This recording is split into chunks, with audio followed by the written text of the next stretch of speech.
ঘটনাক্রমে একদিন নবীজি বসে আছে একা, চারিদিকে তাকায়, মাথা উঠায় দেখে পুরো আসমান আর জমিন অন্ধকার, চারিদিকে মেঘাচ্ছন্ন কুয়াচ্ছন্ন কুয়াশার মতো ধেয়ে আসছে। হঠাৎ করে নবীজি ধ্যানমগ্ন চোখটা খুলে দেখে নবীর সামনে বসা আছে একজন ব্যক্তি। নবীজি জিজ্ঞাসা করছে, ভাই তুমি কে? বলে, আনা জিব্রাইল, আমি হলাম জিব্রাইল। বলে, কেন আসছো আমার কাছে? বলে, আপনার কাছে আসার জন্য ও নবী মুহাম্মদ, আপনার কাছে আসার জন্য অপেক্ষায় আছি।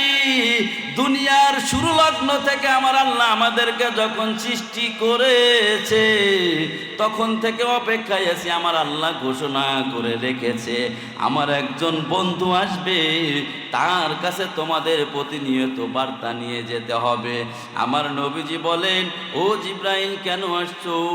লম্বা হাদিস সংক্ষিপ্ত করে দিলাম। আমার নবীজি বলেন, ও জিব্রাইল ভাই কেন আসছো? জিব্রাইল বলে, ইয়া রাসূলুল্লাহ,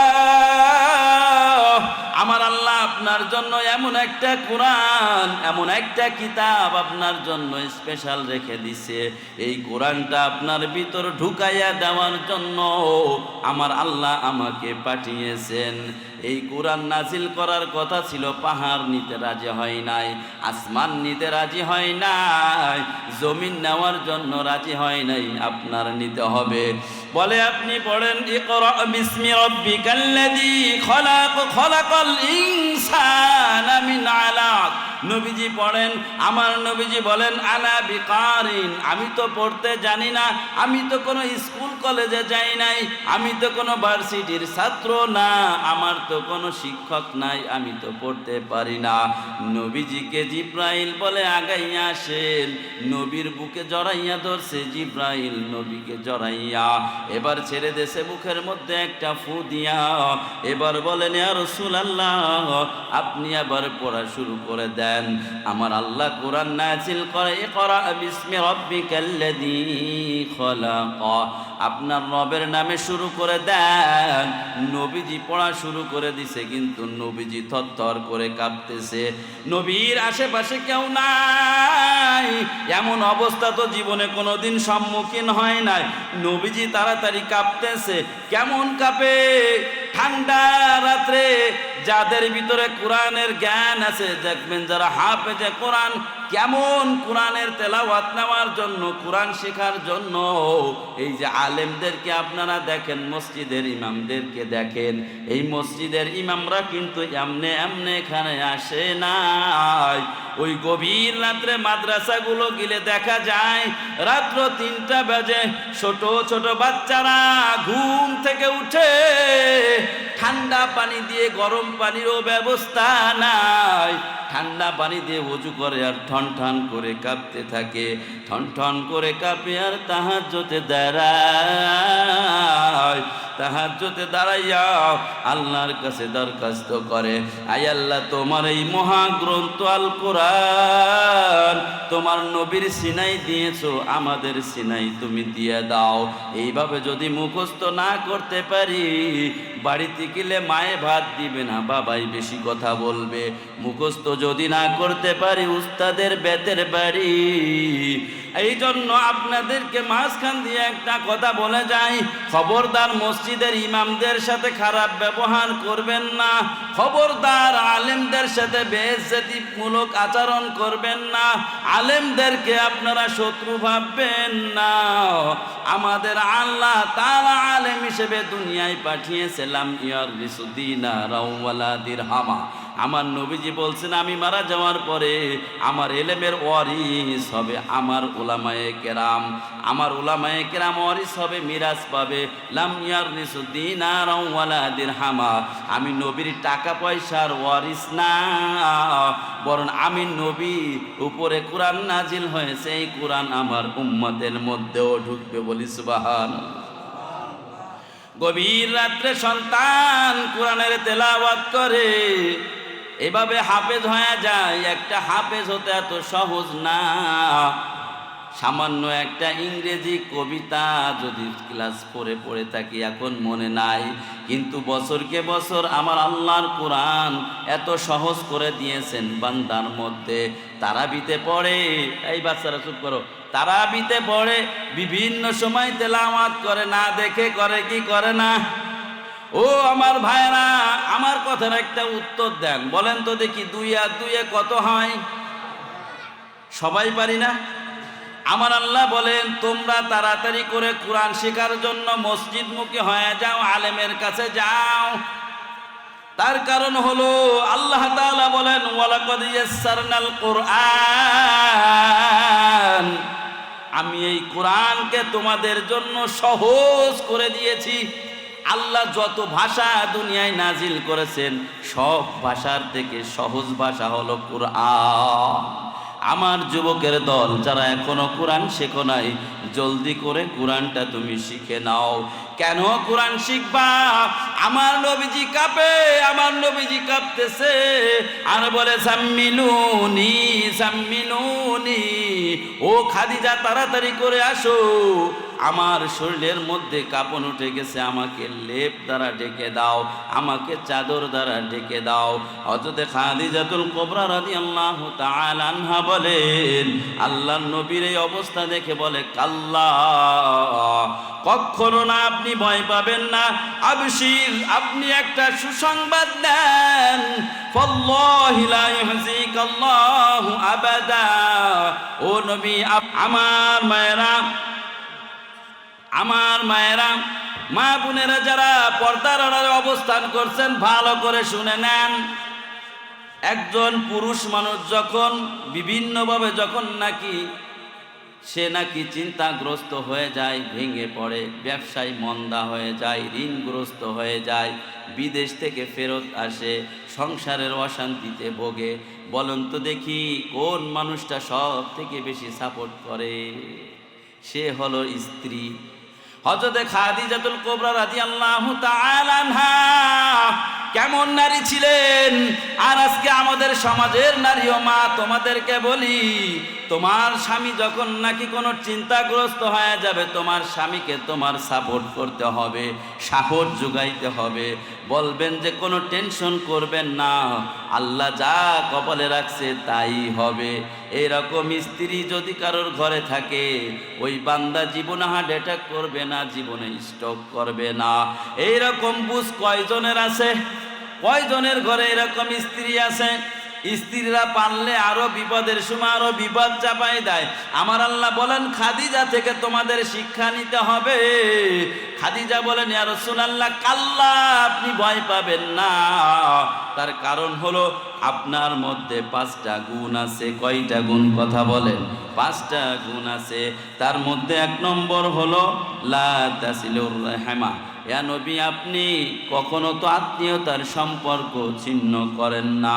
2 নম্বর হলো ওয়া তাসদুকুল হাদিস, আপনি সব সময় সত্য কথা বলেন, আপনি কখনো মিথ্যা বলেন না। 3 নম্বর হলো ওয়া তাহমিলুল কাল্লা, আপনি কাল্লা মানে যারা অভাবগ্রস্ত আছে, অভাবগ্রস্তদের ভার আপনি দায়িত্ব নেন। 5 নম্বর হলো ওয়া তাকসিবুল মাদুম, আর যারা নাকি নিঃস্ব আছে ওই নিঃস্ব ব্যক্তিদেরকে আপনি দেখাশোনা করেন, তাদের আয় রোজগারের ব্যবস্থা আপনি করে দেন। এবং ওয়া তাকরিজ যায়িব, এবং আপনি মেহমান নওয়াজি, মেহমান আসলে তাদেরকে সম্মান করেন। ওয়া তাঈনু নাওয়াইবুল হক, এবং আপনি আরেকটা কাজ করেন, সেটা হলো নাওয়াইবুল হক, মানে যারা বাস্তবিক পক্ষে হকের পথে আছে, সত্যটা তার পক্ষে আছে, কিন্তু সেই ব্যক্তিটা বিপদগ্রস্ত হয়ে গেছে, ক্ষতিগ্রস্ত হয়ে গেছে, ওই ক্ষতিগ্রস্ত ব্যক্তি হকের পরে থাকার কারণে আপনি তার সাপোর্ট করে না হক যেটা আছে, যারা জুলুম করে তাদের বিরুদ্ধে আপনি যুদ্ধ করেন। সুবহানাল্লাহ। তাহলে বলেন নবীর মধ্যে কয়টা গুণ? 5টা গুণ। কয়টা গুণ? কথা বলেন। আচ্ছা, এই যে নবীর হযরতে খাদিজাতুল কুবরা রাদিয়াল্লাহু তাআলা আনহা নবীকে যে 5টা গুণের কথা বললেন, এই গুণটা কি শুধু নবীর সাথেই খাস, নাকি আমাদের মধ্যেও যদি এটা থাকে আল্লাহ আমাদেরকেও কোনোদিন বিপদগ্রস্ত করবে না, জাহান্নামে দিবে না। আপনাদের বিশ্বাস কি বলেন তো দেখি? এই 5টা গুণ আমাদের ভিতর থাকা দরকার, আছে কি আছে না? হযরত নবী করিম সাল্লাল্লাহু আলাইহি ওয়াসাল্লাম, খাদিজা বলে, ও নবী গো, ইন্নাকা লা তাসিলুর রহমা, আপনি আত্মীয়তার সম্পর্ক কখনো ছেদ করেন না, আত্মীয়দেরকে আপনি ভালোবাসেন। কোথায় মামা বাড়ি, কোথায় বাবার মামা বাড়ি পর্যন্ত সমস্ত জায়গায় আপনি খোঁজ খবর রাখেন। আমার নবীজি সাল্লাল্লাহু আলাইহি ওয়াসাল্লামের 2 নম্বর গুণ হলো ওয়া তাসদিকুল হাদিস, নবী কখনো মিথ্যা কথা বলতেন না। আর আমরা কোনো সময় সত্য কথা বলি না, ঠিক কি ঠিক না? আমরা যদি থাকি বেরিবাদ, আমাদের যদি বলি আমার যাওয়া লাগবে এখন কোথায়, মানিকগঞ্জ, আসি কোথায়, বেরিবাদ, বলি দোস্ত কোথায় আছে, বলে এই তো মানিকগঞ্জে পৌঁছে গেলাম। আবার অনেকে মনে করে মানিকগঞ্জ তো বেরিবাদের মধ্যেই, বেরিবাদ তো মানিকগঞ্জ থানার মধ্যেই, মিথ্যা কথা হয় নাই, ঠিক কি ঠিক না? এটা চলবে না। আমরা অনেক সময় হেসে মিথ্যা কথা বলি, আমরা অনেক সময় ঠাট্টা করে মিথ্যা কথা বলি। আমার নবীজি বলছে, তুমি যেভাবে মিথ্যা কথা বলো না কেন, একটা মিথ্যা কথা বলবা তোমার একটা কবিরা গুনাহ হবে। একটা কবিরা গুনার জন্য তুমি যদি তওবা না করে কবরে যাও, তোমার কবরটা বড় ভয়ানক হয়ে যাবে। একটা মিথ্যা কথার কারণে, একটা কবিরা গুনার কারণে তোমার 70 বছর জাহান্নামে পড়তে হবে, নাউজুবিল্লাহ। ও আমার ভাইরা, নবীজি বলেন ওয়া তাহমিলুল কাল্লাহ, আপনি যারা অভাবগ্রস্ত আছে তাদের ভার আপনার ঘাড়ে নেন, যারা এতিম আছে তাদের দায়িত্ব আপনি নেন। তার কারণ হলো নবীজি এতিমদের এতিমদের দায়িত্ব তার ঘাড়ে। তার কারণ হলো নবীও তো এতিম ছিল, নবীও গরিব। যারা গরিব আছে, হতদরিদ্র আছে, তাদের দায় ঘাড়ে নিতে হবে।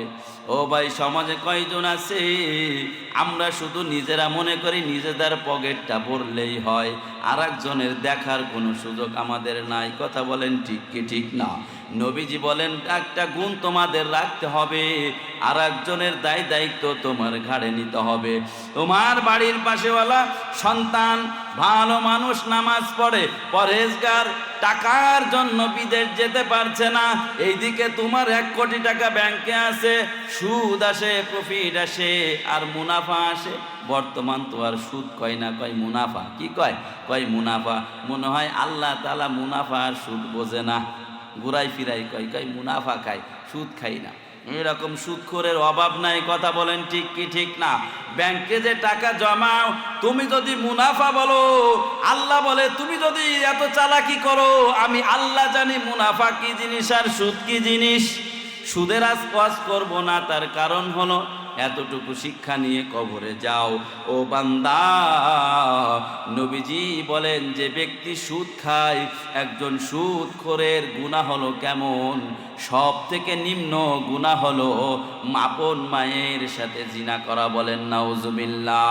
এই জন্য ব্যাংকে কোটি কোটি টাকা আছে, কিন্তু তোমার বাড়ির পাশেওয়ালা 1 লক্ষ টাকার জন্য, তোমার বাড়ির পাশের সন্তানটা 10,000 টাকার জন্য ওই নবাবগঞ্জ হাসপাতালে পা পচে গেছে, অপারেশন করতে পারে না। তুমি জানো, তারপরও কেন তুমি আগাই যাও না? সব টাকা পয়সা তোমার থাকবে, তুমি যদি মাঝে তাকে একটু সহায়তা করতে অথবা খরচ দিতা। আমার আল্লাহ বলে, বান্দা, এই 10,000 টাকা দান করলে যেমন সওয়াব, তুমি যে কর্জ দিয়া তাকে উপকার করলা, সেই রকম সওয়াব আল্লাহ তোমার আমল নামায় লিখে দিবি। নবীজিকে বলতেছেন, খাদিজা আপনি এইরকম দায়ভার নিতেন আপনার ঘাড়ে। আর একটা গুণ ছিল ওয়া তাকসিবুল মাদুম, আপনি মাদুমদেরকে উপার্জনের রাস্তা খুঁজে দিতেন। যারা নিঃস্ব, যারা বেকার, যারা কাজ খুঁজে পায় না, তাদেরকে নিয়ে এক একটা কাজ ধরে দিতেন। অনেক মানুষ এমন আছি আমরা, বিভিন্ন জায়গায় চাকরি বাকরি করি, দোকানদারি করি, আমাদের আন্ডারে অনেক মানুষ থাকে, আমার বাড়ির পাশের বাচ্চাটা, আমার গ্রামের গরিবের সন্তানটা বেকার হয়ে ঘুরতেছে, আমি ইচ্ছা করলেই বেকার ছেলেটাকে নিয়ে একটা চাকরি দিয়ে দিতে পারি, কিন্তু আমি দিব না আমার নিজের ক্রেডিট বজায় রাখার জন্য। আমার নবীজি বলে এই গুণ থাকলে তুমি জান্নাতে যেতে পারবা না, বরং তোমার গুণ থাকতে হবে এই বেকারত্ব দূর করে তাদেরকে তুমি স্বাবলম্বী করে দাও, এটা নবীর একটা গুণ। আমার নবীজি বলেন মেহমানরা আসলে তাদের তোমরা নেওয়াজি করো। মেহমান আসলে কি কয়? কয় খেয়ে আসছেন নাকি যে খাবেন? কি কয়? খেয়ে আসছেন নাকি যে খাবেন? তার মানে কি? তার মানে আমার বাড়ি আর আপনার খানা নাই, খেয়ে আসছেন না যে খাবেন, এরকম কথা যদি বলে, বন্দি ভালো মেহমান হইলে সে কি আর লজ্জা তার 1 মিনিট বসবে? বসবে না। কয় কি খেয়ে আসছেন না যে খাবেন, তার মানে আর খাওয়া দাওয়া হচ্ছে না। আমার নবীজি সাল্লাল্লাহু আলাইহি ওয়াসাল্লাম কেমন মেহমান নেওয়াজি ছিলেন দেখেন। মসজিদে নববীর মধ্যে একদিন মেহমান বটোয়ারা হয়েছে, সব সাহাবীদেরকে এক একজন মেহমান দিয়ে দিছে। আমার নবীজি রওনা দিছে, আমার নবীজি রওনা মায়ের সাথে রওনা দিছে। হঠাৎ রাস্তার মধ্যে পথিমধ্যে জ্বর এসে গেছে, কাঁপুনি এসে গেছে। হযরত নবীজির মাও সাথে আছে, সাথে থাকিয়া ওই যার খাদেম ছিল খাদেমাকে বলে আমার মাথার মধ্যে তুমি তাড়াতাড়ি করে পানি দাও। নবীজিও পানি দেয়, পানি দেওয়ার পরে নবীজিকে বলতেছে ও মুহাম্মদ, বাবার আদর পাও নাই, আমি মাও মনে তোমার কাছে বেশি দিন থাকতে পারবো না, বেশিক্ষণ থাকবো না। নবী মুহাম্মদ চোখের পানি ছাড়িয়া বলে ও আম্মা, ও মা, তুমি আবার আমাকে একা ফেলে কোথায় তুমি চলে যাবা? আমার বাবার আদর পাই নাই, ও মা আমাকে তুমি একা রাখিয়া তুমি আবার কোথায় যাবা? এই কথা বলতে বলতে নবীর মাও মারা গেল।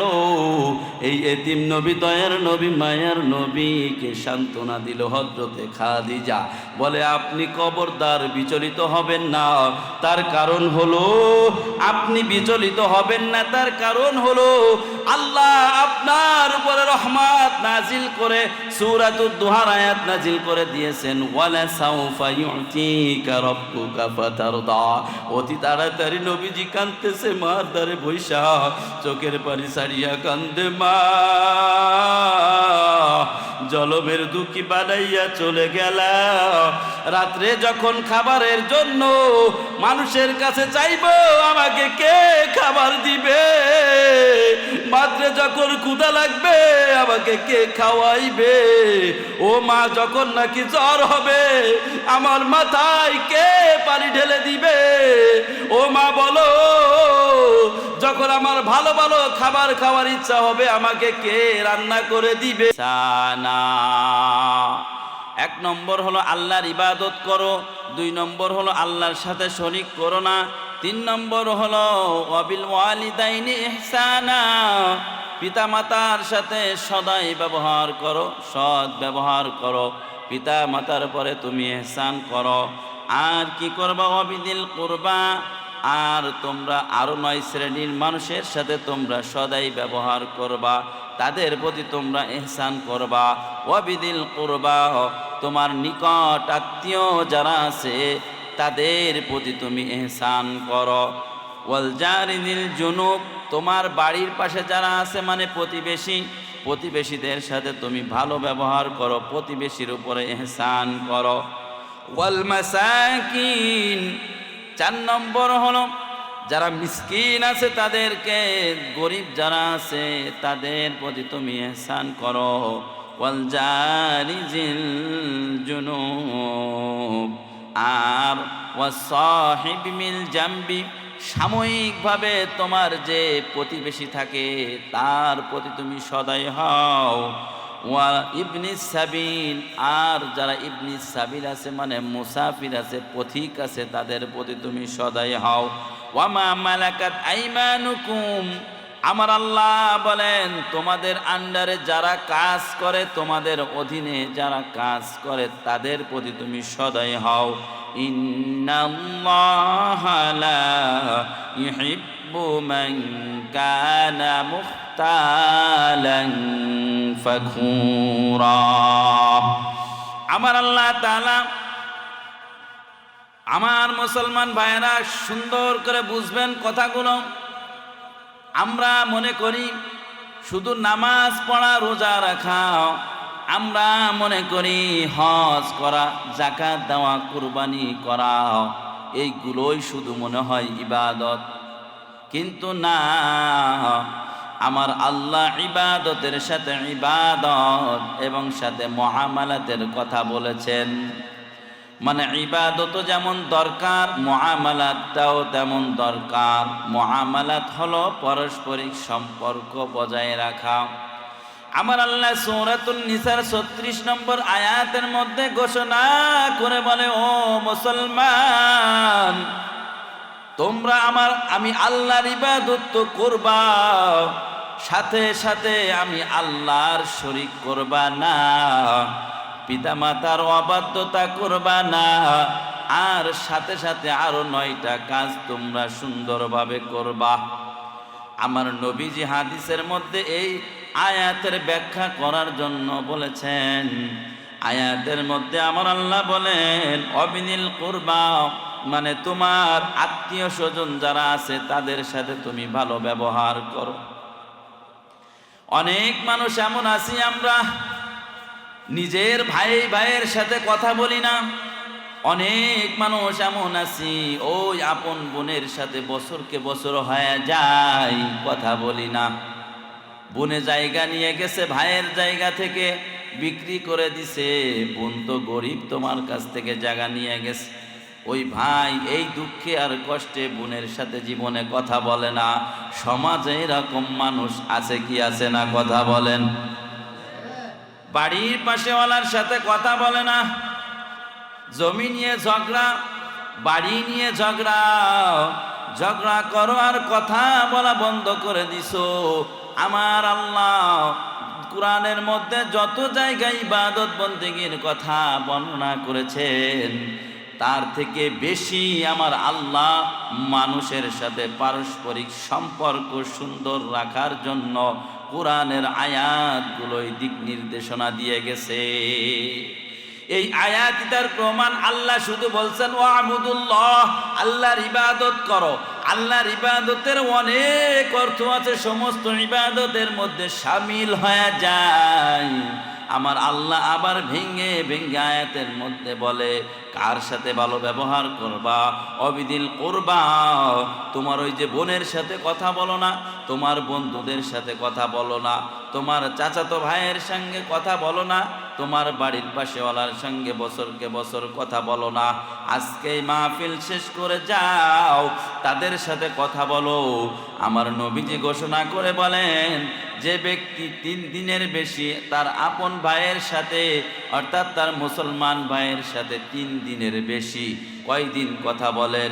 মাত্র 3 দিনের বেশি যদি সম্পর্ক ছিন্ন করে কবরে যায়, আমার আল্লাহ বলেন ওই বান্দা লা ইয়াদখুলুল জান্নাহ, ওই বান্দা জান্নাতে প্রবেশ করতে পারবে না।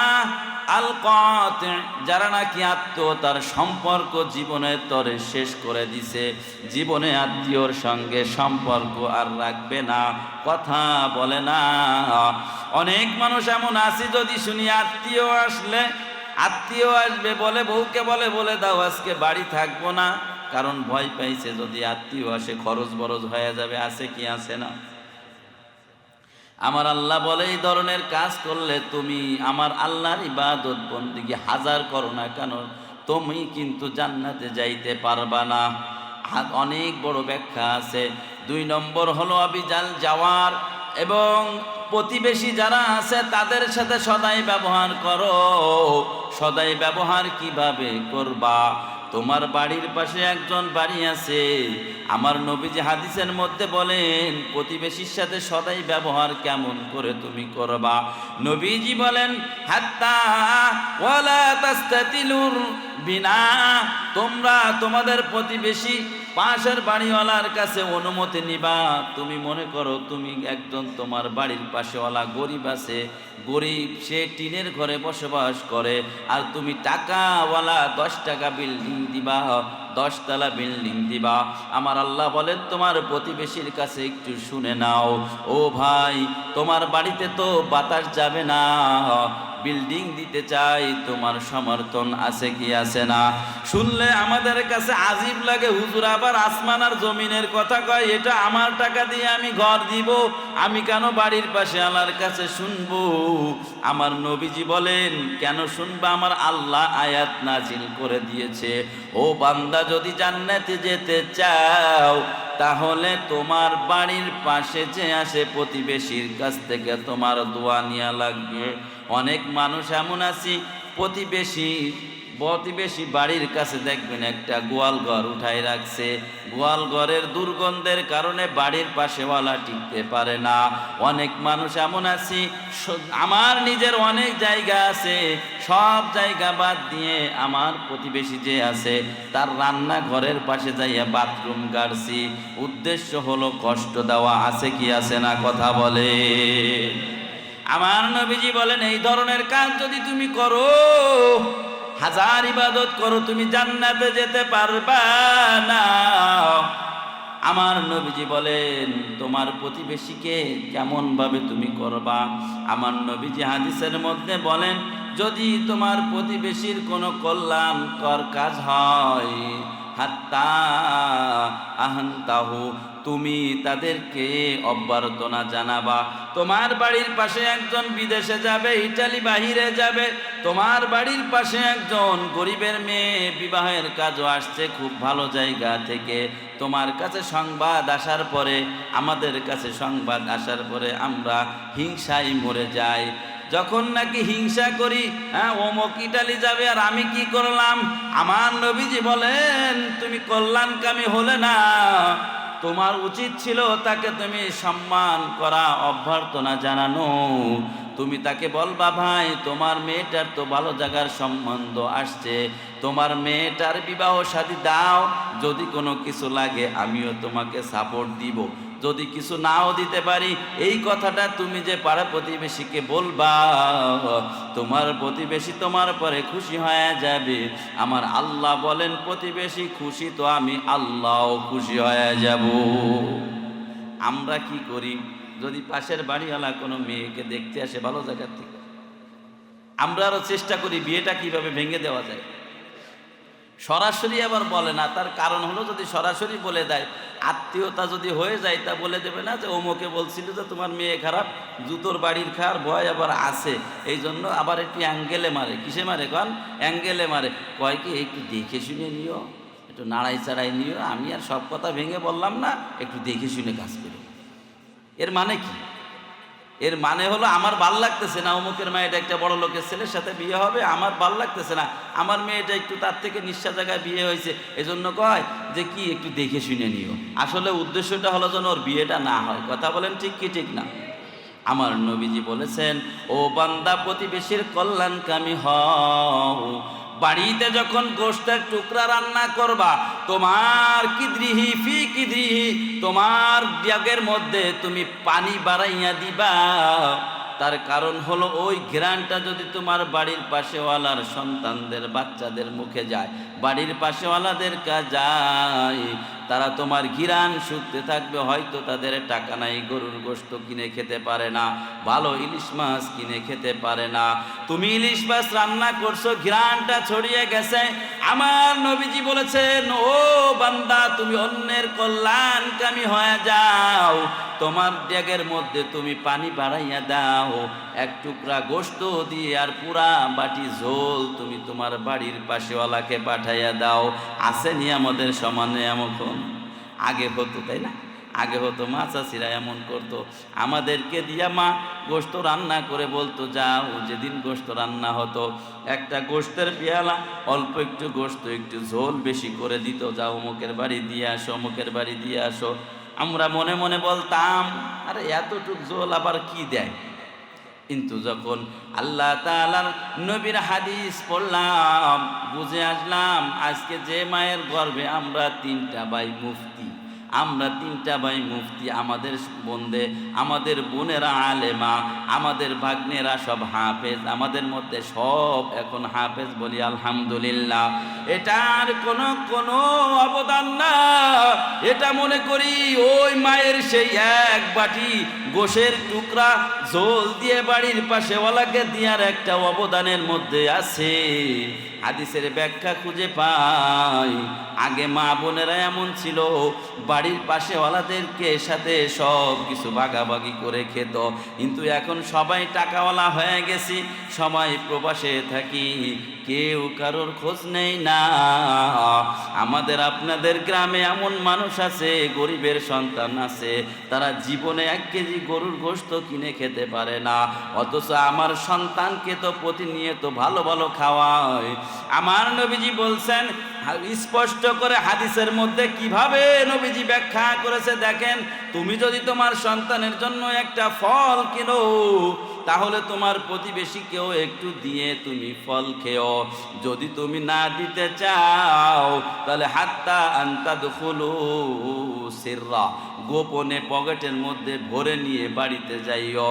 আবার তোমার সন্তানের কাছে ফলটা দিবা, তোমার সন্তান বাড়ির বাহিরে ও শিশুদের সাথে খেলা করবে, আর তারা দেখবে তাকাইয়া তাকাইয়া। আমার আল্লাহ বলেন, নবীজি বলেছেন, এই ধরনের স্বভাব যদি থাকে তাহলেও তুমি জান্নাতে যেতে পারবা না। এটা হলো কার? প্রতিবেশীর হক। আমার নবীজি বলেন, ওয়াসসাহিবি বিল জামবি, সাময়িকভাবে তোমার সাথে যে প্রতিবেশী, তাকে তোমার ইহসান করা লাগবে।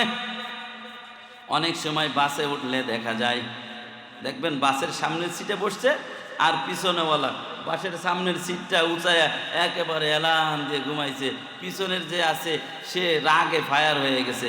যদি দিনের বুঝ না থাকে, দেখি তো মারামারির পর্যায়ে চলে যায়। এবারটা টাকা দিয়ে সিট কিনছি, গাড়িতে সিট নিছি, আমার যেমনি ইচ্ছে আমি তেমনি জায়গায় দিয়ে শুয়ে পড়ে থাকবো, তোর সমস্যাটা কি? আছে কি আছে না? কথা বলেন। যদি ওনার এই বুঝটা থাকতো যে আমার পাশের সিটওয়ালার প্রতিও আল্লাহ তাআলা ইহসান করতে বলেছেন, তাহলে উনি ওই পিছনেওয়ালার কাছে অনুমতি নিত, ভাই শরীরটা তো খুব ক্লান্ত, আমি পিছনের সিটটা দেখেন তো কতটুক পর্যন্ত বাঁকা করে দিলে আপনার জন্য সুবিধা হয়। দেখেন উনিও সুন্দরভাবে বুঝটা দিয়ে দিত, এই ভাইয়ের সুন্দর আরাম হয়ে যেত। ইসলাম এটাকে সমর্থন করে। ইসলাম বলে তুমি কষ্ট দিবা, তোমার নিয়ত হলো ও যেমনে থাকবে থাক, আমি জায়গায় শুয়ে পড়ে থাকি না, এরকম নিয়ত যদি থাকে তাহলে তুমি হাজার ইবাদত করলেও তুমি জান্নাতে যেতে পারবা না। কথা বলেন ঠিক কি ঠিক না? সম্মানিত ভাইয়েরা আমার, আল্লাহর নবী সাল্লাল্লাহু আলাইহি ওয়াসাল্লাম একটি হাদিস আপনাদেরকে তেলাওয়াত করে শুনিয়েছি, বুখারী শরীফের মধ্যে 3 নম্বর হাদিস।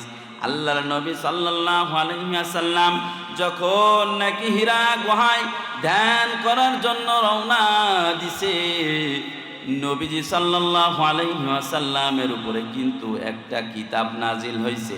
বলেন তো দেখি ওই কিতাবটার নাম কি? আরে আমার নবীর উপরে যে কিতাব নাজিল হয়েছে, এই কিতাবটার নাম কি বলেন? মনে হয় অনেকে জানে, অনেকে জানে না, আবার কেউ মনে হয় লজ্জার কারণে বলতেছে না। আরে লজ্জার কি আছে? কি নাজিল হয়েছে বলেন? আল কোরআন। আমার আল্লাহ তাআলা বলেন, লাউ আনসালনা হাযাল কোরআন আলা জাবালিন লা রাআইতাহু খাশিআন মুতাসাদ্দিআন মিন খাশিয়াতিল্লাহ ওয়া তিলকাল আমসালু নাদরিবুহা লিন-নাস। আমার আল্লাহ বলেন, আমি এই কোরআনকে নাজিল করার জন্য, পাহাড়ের উপরে নাজিল করার জন্য বললাম। পাহাড় অস্বীকৃতি জানালো, লাউ আনসালনা হাযাল কোরআন আলা জাবাল, পাহাড়ের উপরে যদি কোরআন নাজিল করতাম তাহলে এই পাহাড় ধ্বংস হয়ে যেত, এই পাহাড়ের ক্ষমতা নয়। আমার আল্লাহ আসমানকে বললেন, ও আসমান, তোমার উপরে এই মহাগ্রন্থ আল কোরআন নাজিল করতে চাই, পারবানি? আসমান বলে, না না, সহ্য করতে পারবো না। আমার আল্লাহ কুল কায়নাতকে রিকোয়েস্ট করলো, এই কোরআন তোমাদের উপরে নাজিল করব, সহ্য করতে পারবানি? সবাই অস্বীকৃতি জানাই, না না, সহ্য করতে পারবো না। অবশেষে আমার নবী, আপনার নবী, আকায়ে নামদার মদিনা, তাজদার মদিনা, আহমদ মুস্তফা মুহাম্মদ মুজতবা, সরওয়ারে দো আলম, দো জাহানের মালিক, দো জাহানের বাদশাহ, দো জাহানের রহমাতুল লিল আলামিন, এতিম নবী, মায়ার নবী, দয়ার নবীকে আমার আল্লাহ তিনবার বুকটা এই গলা থেকে নিয়ে নাভি পর্যন্ত তিনবার ফেড়ে সক্কে সদর করে ওপেন হার্ট সার্জারি করে সব কিছু বের করিয়া আল্লাহ তাআলার ওই আবে জমজমের পানি দ্বারা, হাউজে কাউসারের পানি দ্বারা ধুইয়া নবীর মধ্যে সেট করছে। আর নবীকে সেট করার পরে নবীর উপরে কিতাব নাজিল করার জন্য আল্লাহ মনস্থ করছে। বলেন তো দেখি, আমার নবী কয়দিন হীরা গুহায় ধ্যান করার পরে আল্লাহর কোরআন নাজিল হয়েছে? কে বলতে পারবেন? কতদিন বলেন? 40 দিন যাবত নবীজি হেরা গুহায় ধ্যান করছে। আবার নবীজির বয়স তখন 40, নবীর উপরে আল্লাহ তাআলা কোরআন নাজিল করছে। দেখবেন যাদের বয়স 40 হয়, 40 বছরে তার বুদ্ধির পক্কতা আসে। কথা বলেন ঠিক কি ঠিক না? ওই 18 বছর চলে পাগলামিতে, 25 বছর চলে পাগলামিতে, চ্যাটিং আর ব্যাটিং করে। ও যুবকদের আয়োজন মাহফিলে শুনলাম নাকি? ও আমার যুবকেরা, তুমি কেন মুখে দাড়ি রাখো না? তোমার মতো অনেক যুবক আছে মুখে দাড়ি রাখে, মাহফিলের আয়োজন করে। তোমার মতো অনেক যুবক আছে, যদিও ফেক আইডি থেকে ফ্রেন্ড রিকোয়েস্ট আসে কিন্তু অ্যাকসেপ্ট করে না। অন্ধকারে, রাতের অন্ধকারে কম্বলের মধ্যে ঘুমাইয়া জিনার গুনাহ করে না। ও যুবক, তোমার মতো কত যুবক এমন আছে, রওনা দিছে বাড়িতে ঈদ করবে, শেষ পর্যন্ত বাড়িতেও পৌঁছাইয়া পারে না। আমার আল্লাহ তার আগেই শেষ করে দেয়।